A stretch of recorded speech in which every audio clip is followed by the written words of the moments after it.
gente! Hoje viemos falar sobre o nacionalismo e o separatismo da Escócia.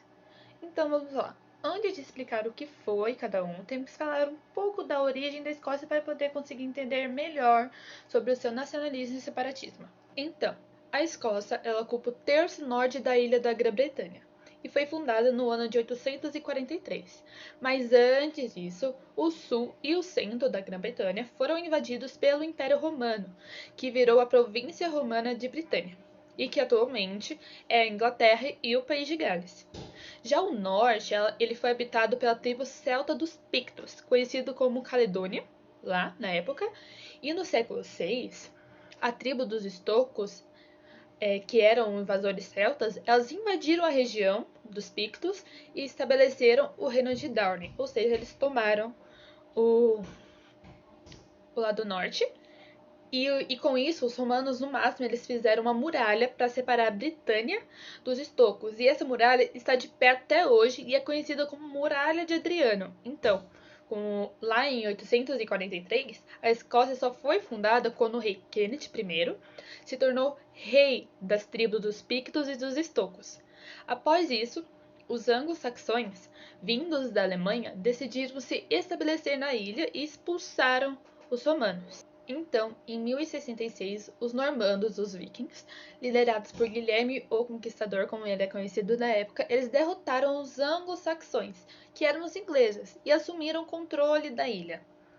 E mais tarde, eles começaram a ter conflitos dentro da própria ilha com a vizinha Inglaterra. E a Escócia estava em busca ainda de sua independência. E isso começou diversas guerras de independência, que será explicado mais para frente. Agora que já sabemos um pouco da origem da Escócia, vamos saber sobre o seu nacionalismo. E para você que não sabe a definição de nacionalismo, ele surgiu lá no século XIX, quando se afirmavam os Estados-nações na Europa.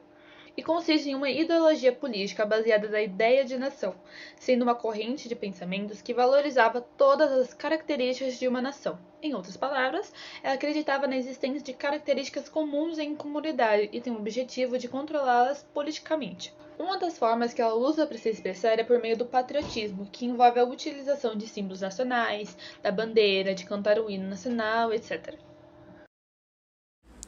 O nacionalismo escocês promove a ideia de que o povo forma uma nação coesa e uma identidade nacional, e está intimamente associado à causa do autogoverno escocês e da independência.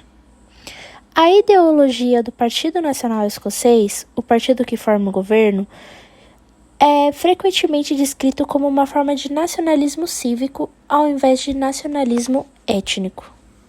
O Tratado de União fundiu os reinos independentes da Escócia e Inglaterra na Grã-Bretanha em 1707. Porém, um sistema legal e várias instituições escocesas continuaram existindo. A independência linguística foi uma parte importante do renascimento escocês do século XX, associado com o ímpeto nacional fornecido por Hugh MacDiarmid. O que seria o separatismo? O separatismo, que é também chamado de independentismo, ele é um conjunto de ideologias nacionalistas que tem a ver com a reivindicação dos direitos nacionais por parte de um povo sem Estado face, a um Estado expansionário maior. Ou seja, em outras palavras, ele é uma doutrina política e religiosa que é baseada na separação ou independência. E o separatismo da Escócia, e nesse período em que a Escócia estava em busca por sua independência, ela vai passar por duas guerras de independência. A primeira, que teve seu início em 1296 até 1305, e essa primeira guerra ela foi liderada por William Wallace, que era um plebeu. E tinha também Robert Bruce, que ele vai assumir a luta em 1306, que vai percorrer até 1328, aonde ele vai ser coroado o rei da Escócia. Na Segunda Guerra, eles queriam promover um rei fraco inglês ao trono da Escócia. William, ele se recusa a submeter esse domínio inglês, e dentro de um ano, sua esposa foi assassinada por um xerife inglês. E como vingança, o William liderou uma rebelião em todo o país, mas acabou sendo caçado e morto. Agora com Robert Bruce, ele vai desafiar o rei Eduardo I da Inglaterra. Ele vai se coroar como rei sem a licença de Eduardo I. Como resposta, o rei Eduardo vai enviar um exército que vai acabar derrotando Bruce. e como consequência, Bruce vai se esconder por um período de 1 ano. Após se passar 1 ano, Bruce vai retornar, mas com uma nova estratégia. E nesse tempo que ele retorna, vai ser durante o reinado do rei Eduardo II, que não vai se opor à influência de Bruce na Escócia. Ou seja, durante o reinado de Eduardo II, ele vai concordar em reconhecer a Escócia como um reino independente. E ao reconhecer a Escócia como um reino independente, o rei Eduardo II também vai aceitar que Robert